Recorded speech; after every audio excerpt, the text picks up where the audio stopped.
Well, good evening. This is Hound Dog Steve coming to you on the 12th of May, and that is a Saturday evening. And I saw a couple of articles in the paper recently, and they prompted me because they really weren't very thorough.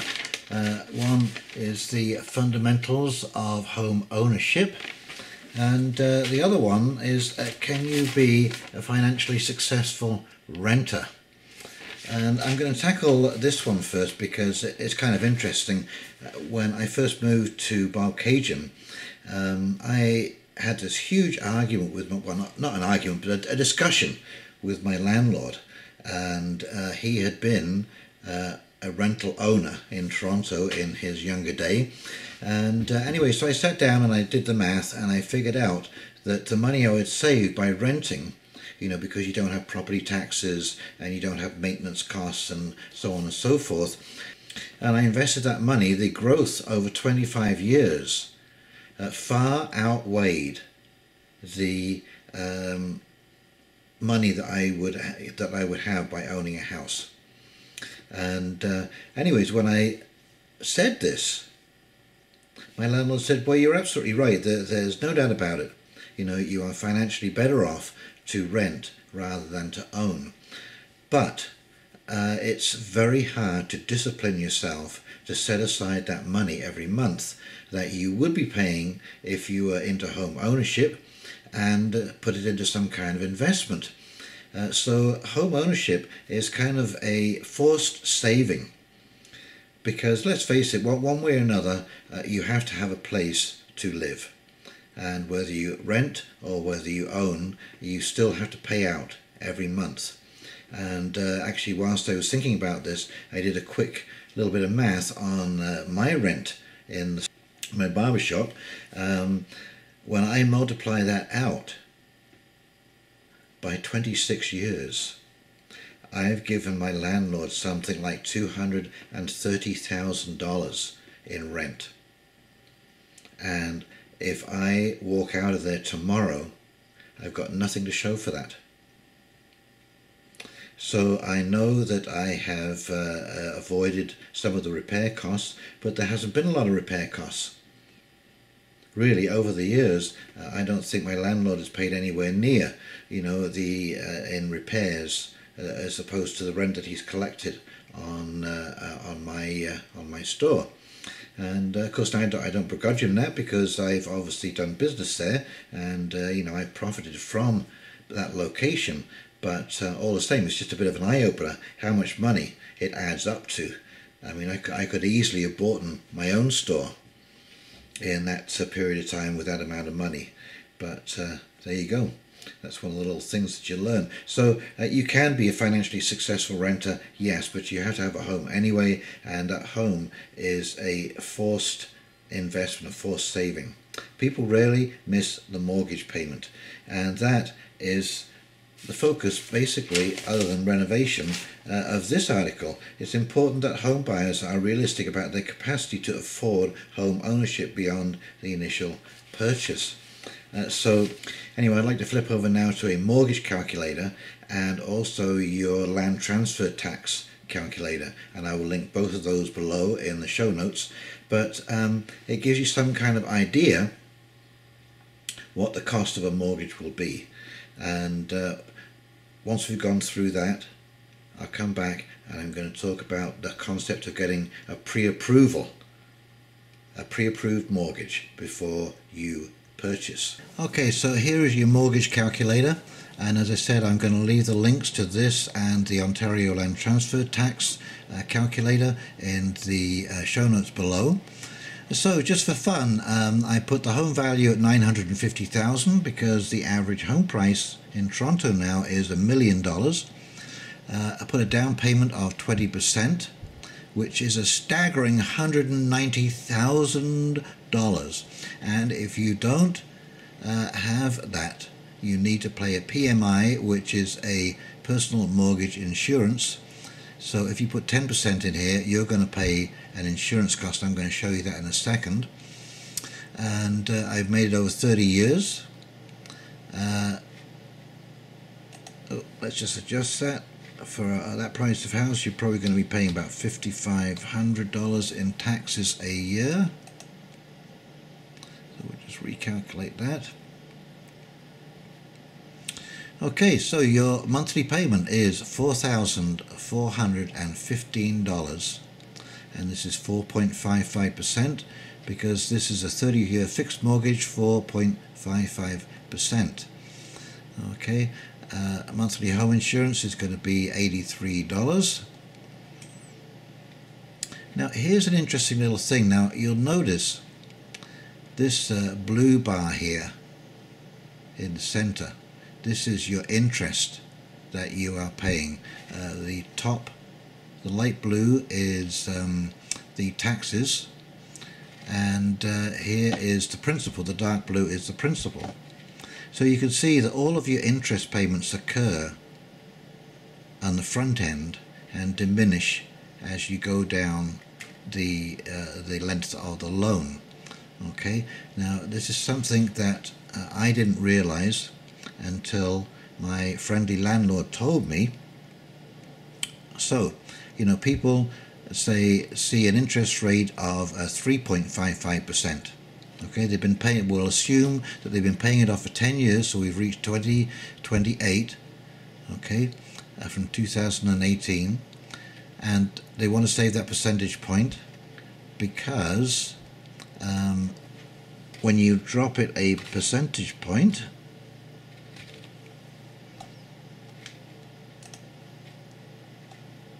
all of a sudden your monthly payment drops down to $3,975. That's like $400, nearly $500 a month. Okay. However, what I didn't realize is, you see, you have increased your principal payment and you've decreased your interest payment. And what you do when you get that new mortgage, you reset to the beginning, and now you're paying the maximum amount of interest. So here the interest is $26,400 a month, and in 2028 it's $20,835 a month. That's $6,000 less in interest and more in principal payment. Okay, so you're going to reset that loan for 1%. So you have to think about that. And the other thing I would like to say about mortgages is, please do not be tempted to get a mortgage on a line of credit. Yes, you may get a better interest rate, but there's something about line of credits is they somehow never seem to get paid off. At least this way, your mortgage is going to come down. You're eventually going to own that home. And we will recalculate. Okay, so this shows you a PMI, which is a private mortgage insurance. Sorry, I thought it was a personal mortgage insurance. It's a private mortgage insurance, $356.25 per month. And that is just to cover the mortgager unless, in case you default. So again, you have to consider. And of course your mortgage payments have now gone up. They've now gone to $5,255.51 per month. And so, yes, down payment $95,000. Once you purchase the home, asking price $950,000. I've already clicked go. I'm clicking first time buyer, and I get a rebate of $4,000, so the land transfer tax is $11,475. So here is a little expense that you're going to have on closing that people don't anticipate. Okay, so I hope that enlightened you a little bit about that aspect of the home buying process. Now, it is really quite important that you get yourself pre-approved at a lending institution, whether it be a bank or a trust company or a credit union. I personally prefer a credit union just because they have to invest locally in mortgages, and they're usually a little bit easier to deal with than banks, and a bit more understanding of how the real world works. But whatever you do, when you get pre-approved, they will basically check into the debt that you're already carrying, the amount of money that it's going to cost you to run that household, and of course your wages, your ability to pay down the mortgage. And these are important things to know going in, because it gives you a price range to look for. And there is nothing wrong with moving into a starter home and making all of your mistakes there, renovating and learning experiences, because that's the other part of home ownership, is that there is going to be a big change in your lifestyle. You will have heating costs, there will be property taxes to pay, there will be utility costs to pay, there will be maintenance costs to pay, there will be the closing costs. Closing costs can be quite high. You could be looking at somewhere between $5,000 to $10,000 to close the deal. And if you cannot close the deal for whatever reason, there was a case recently in Toronto where a couple had problem getting financing. It had a conditional mortgage or a conditional offer in on a house, and it ended up falling through. And the owners of the house said that the time they waited for this particular deal to happen, they lost $430,000, and the judge ruled in their favor. What a shocker. Can you imagine not only losing your deposit, but having to shell out $430,000 because of the price differential in the time it took for you to try and raise a mortgage? And there's no doubt about it, when you are desperate for a mortgage, boy oh boy, those sharks can smell blood in the water, I can tell you. And I remember my first mortgage, I got the owner to take back a small second mortgage, but my first mortgage was with a private lender. And one of the conditions in there was that if I missed three consecutive payments, they promised not to charge more than the criminal rate of interest. And wait for it, the criminal rate, I said to the guy, I said, what is it, like the mafia? What the hell's going on? Well, the criminal rate of interest is when a loan becomes a loan sharking type of loan. And believe it or not, that is 60% in Ontario. That means your entire mortgage is refinanced at 60%. Can you imagine? Now, they don't say they're going to charge that much, but they say they won't charge more than the criminal rate of interest. So that number 60% is certainly in their mind, and I can assure you it is quite an incentive to make a payment on time. And yes, I finished out that mortgage, and boy oh boy, I sure was glad when I managed to get another mortgage in with a credit union, and have it all, I consolidated it into one payment. So now I'm a very happy camper. I've been here for over 15 years, and yes, my mortgage is a very comfortable $530 a month. So that is yes, well within my means. So when you purchase a house, when you go see a house, I know this is probably the largest purchase that you will ever make in your lifetime, and it's exciting, and some people are so excited to want to own a house that they forget to ask themselves certain questions, like is your home close to work? Is it close to family? Do you visit family? Are you close family?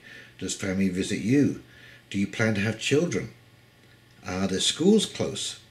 Is there ready help if you need an emergency babysitter for your children should you fall ill, or something comes up at work, or what have you? These are important things to consider, because they will sap your finances. And if you decide to buy a place that is out in the suburbs there, because you can get a better price, a more affordable price, that cost of driving is it can really dig into the old pocketbook. And there is a story here. Pity the two-car family with a mortgage renewal coming up this spring. And it's because gas prices in BC have reached a staggering $1.60 per litre. In Toronto it's not quite so bad, it's $1.40. But we were paying before Christmas around about 98 cents to $1 per litre. Well, you imagine, if you're driving, if you're commuting 100 to 150 kilometres a day, one way, and there's lots of people who do that. I know people up here who work at GM in Oshawa, and that is about a 200 to 250 kilometre round trip. Okay, so you're going through probably a tank and a half to 2 tanks of gas a week. That can really put a shockwave when your gasoline your travelling costs go up by that much. And of course, when you're driving that much, you put fair wear and tear on your vehicle. These are all important things to be taken into consideration. Now, something I would really highly recommend is you get yourself a home inspector. Now, when you get a home inspector, do your homework. There are home inspectors out there who have just completed something like a 3-month course and have very little practical experience. And I'm not saying that the course isn't comprehensive, but boy oh boy, over the years and the number of homes that I have owned, and they're usually starter or fix them up kind of homes because I'm a fairly handy kind of guy, but there are all kinds of hidden surprises, especially in an older home. I'll walk around one day with my camera and I'll show you some of the things that I found in this house that was built in 1926. So you have to be aware of that, the cost of renovations, and that's where a building inspector does come in. So interview your building inspector, okay, and make sure that this person knows what they are talking about and that you feel confident in what they are going to tell you. Because if you get bad advice, it can cost you literally thousands and thousands of dollars to remedy that. And if you get into a problem like mold, which can be extremely difficult to get rid of, you might have problems selling again. Okay, once these genies come out of the bottle, it's not so easy to put them back in again. So do your due diligence. This is, after all, the biggest purchase of your life, and you are going to be committed to the payments and to living with your purchase. There is an old saying that I really love, and it says, "Marry in haste, repent at leisure." And that goes for just about everything. If you rush into something, you will have plenty of time to repent that decision. So please do sit down when you see a place, when you feel it meets all of your criteria, you can afford it. Sit down, give yourself 24 to 48 hours to really consider what's going on here. And as an accountant friend of mine told me once, there's only one thing worse than a bad deal, and that's a bad deal on borrowed money. So talk to your friends, talk to your family, talk to people who've been through this experience before, because that is going to be the best advice that you can get. Again, my wise old landlord said, well, when you're buying a house, why would you talk to somebody or ask somebody for advice who lives in an apartment? Okay, you have to have been through this experience a little bit to understand the process and some of the pitfalls that you can fall into. But the big thing is the sudden shock of the expense. All these bills that have to be paid, especially, you can get things like if you buy a house in the middle of the year, in July, for example, you are going to be on the hook for the remainder of the property taxes for that year. And if the property taxes are $15,000 a year, boy oh boy, that's nearly $7,000 that you have to come up with that you didn't think. Lawyers' fees to sign off on the deal. So really do your due diligence and write down a list The pair of you sit down, make a list of all of the things that you have to take into account. And when you're calculating your income, okay, or your expenses, sorry, I should say, when you're calculating your expenses, just add 10% at the bottom, because you need to leave room for a margin of error, and nothing ever works out perfect. This is not a perfect world, and things do go wrong, and so you need to allow yourself a little bit of wiggle room. Okay, so let me see, is there anything else here? No, I think that's most of the basics, and please enjoy your home. And that's another thing, maybe I'll just add this on that my landlord said to me: always think of your house as a home first, not as an investment. It will become an investment as you renovate and improve your property and your home, but think of it as a home, because that's what you're doing. It's a roof over your head, and it's a place where you are going to conduct all of your off-hour activities, inside and out. So feel comfortable. Make sure you feel comfortable in this place that you are going to purchase for literally thousands of dollars, because you are going to be there for quite a while, and you want to be happy, you want to be cozy, and you want to feel that you can make it a home. Okay, so I hope you found this information useful and informative. If you have, please like and subscribe below, and we'll talk to you real soon. You take care now. See ya.